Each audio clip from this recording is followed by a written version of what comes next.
Hey there guys, thanks for tuning in.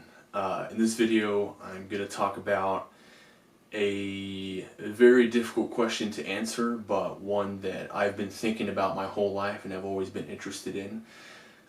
Just as I think a lot of other people out there have been interested in. Probably anyone who's alive and anyone who has ever been alive ever has thought about this question a lot. And if you are a young person, but you are approaching your 30s, or 40s, 50s, 60s, whatever, you will think about this more, and you will question this more, and it will start to affect your decisions and the way that you live your life more. And so today I want to share my thoughts on it and my theories, because there's not many videos on YouTube or on the internet or any books or sources out there that really try to answer this question or propose any alternative theories as opposed to what is already out there. So this is the question, of course, of what happens after you die. What happens after human beings die, in particular, right? And my whole life, up until recent years, I of course was raised on the Christian beliefs of what happens, you die and you go to heaven or you go to hell kind of thing, and that's what most people subscribe to. Or if you're from the East and you're a Buddhist or a Hindu or whatever, you know, it might be slightly different, but the same general idea is that life continues, our consciousness continues in some way, in some form. We continue existing and we go somewhere else. And whether or not you are a Christian or some other religion, where you go is not really, I think, what people are wondering.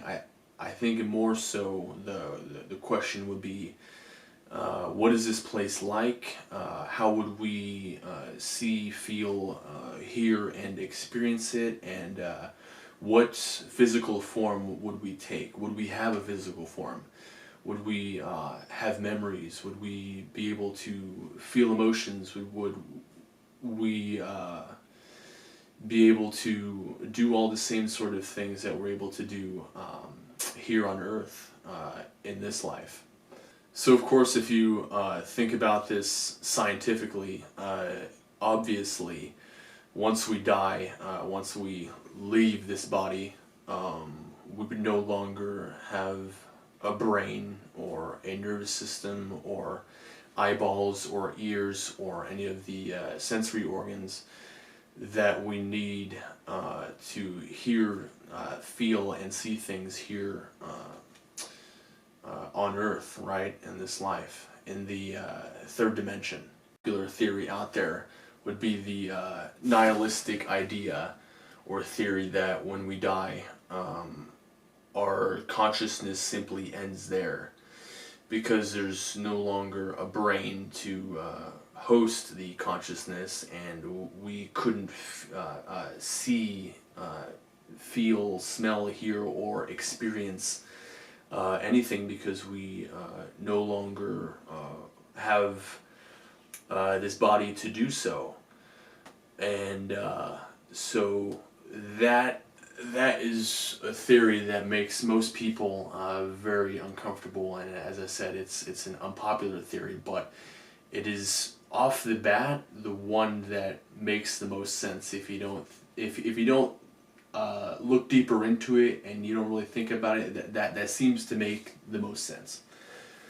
But in recent, I would say recent decades, I don't know exactly when this sort of thing came about, but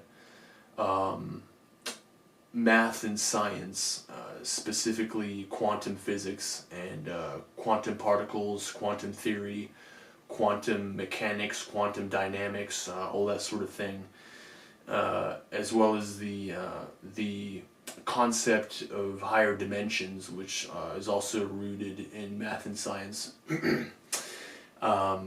proposes now different theories to explain what actually happens physically, not religiously, not whether it's, if you are going to heaven, what is scientifically and physically, what is your form going to be? What is your body going to look like? Are we going to speak in language? Are we going to not have to speak in language? Are we going to communicate with other beings there in some other, these sort of questions. So yeah, with that out of the way, let's get into the meat of this video. Now, basically, quantum mechanics and quantum theory, quantum science tells us that quantum particles in the quantum realm are not limited by space and time. So you could have a particle here right in front of me where I am, and it could transport to Saturn in no time, and it would not have to cross any space because it is not limited by space or time. It would be there literally instantly. No time would pass for it to get from this point to that point. So quantum computing, of course, wants to use that to send data and information across the globe without having to use cables going across the sea and all the current physical methods that we have to use. So this, of course, becomes very interesting, because if we're talking about physical life forms or transporting information such as your consciousness or things like that, the quantum world is the most promising if we're going to try to imagine this or quantify this in a physical way, right? If we're going to try to physically imagine with our three-dimensional brains what higher dimensional life would be like. So when I say higher dimensional life, I'm talking about the afterlife, and I'm talking about the theory of ascending to higher dimensions when you die. When you leave this life, we would call this life the third dimension. So when you pass on, you would theoretically go to the fourth dimension, fifth dimension, or some higher dimension. If we are buying into this quantum or higher dimensional theory. So the fourth dimension is of course the next highest one, and things like your thoughts, like when you think about something, if you think about you want to make an iPhone in the fourth dimension, you simply have to think about it, you simply have to visualize it, and you have created it. It is a very non-dense place. You can create things at will. You don't even have to gather the materials. You don't have to do any of that. In the third dimension, if you want to make an iPhone, you need to go out and get all the materials. You have to build a factory. You have to do all that. But in the fourth dimension, there's not the case. And also in the fourth dimension, of course, there is no real concrete aspect of time, not as it is here in the third dimension on Earth. Of course, because in this life we are on a big rock, essentially, in space, that of course, the size of this planet and its relation to the sun, of course, dictates the time. But a fourth dimensional existence would not be on this planet at all. It would not be in a physical place. So past and present would not be so concrete. And this is really where the whole mystery begins, because how as humans, as three-dimensional creatures, can we visualize something like that? From our time of birth, we live on this planet, we are used to this concept of time. We can't imagine or visualize or conceptualize something not having a beginning or an end. But one way to visualize time in the fourth dimension in an experienceable way would be like your embryonic self when you were an embryo in your mother's womb, and your very old, elderly, deceased self in the grave even would be on one end, and your embryonic self on this end, and it would be sort of like an undulating snake. And it would all be one. The fourth dimension has continuity. There's no beginning. There's no end. There's no up. There's no down. There's no here. There's no there. You could be anywhere. You could be everywhere at once. You're not limited to one point in space. You you would be omnipresent, omniconscient, emotional. Every sense that we have here would be continuous, if that makes any sense.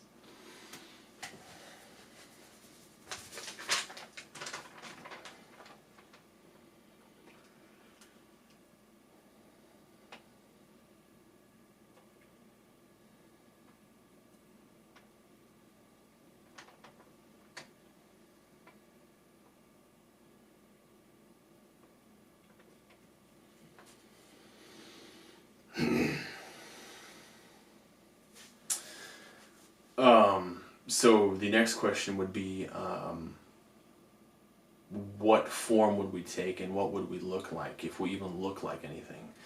Well, when you say look like something, you're talking about how you're talking about seeing through human eyeballs, and you're talking about three-dimensional sensory organs.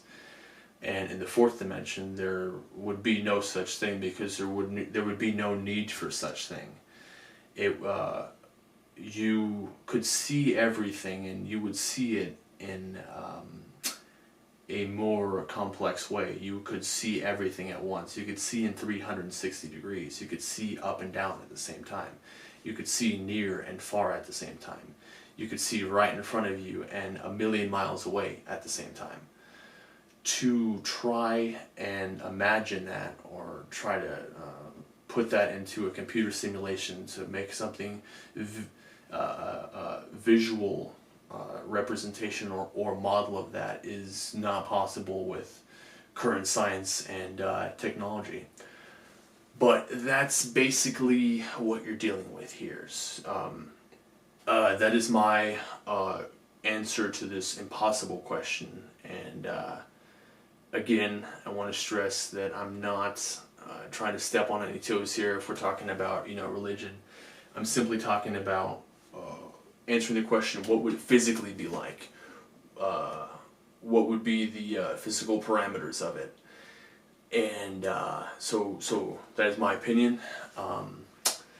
But yeah, definitely a challenging thing to talk about and articulate and put into words, but nonetheless very interesting. And of course, this is a question no one has answered yet, and it's therefore the most interesting to, I think, a lot of people. But anyways, if you did enjoy this video and you do want to see more videos like this, you found it interesting, give this video a like and subscribe. Share this video around if you feel the need to, and I will see you guys in the next video. Thanks.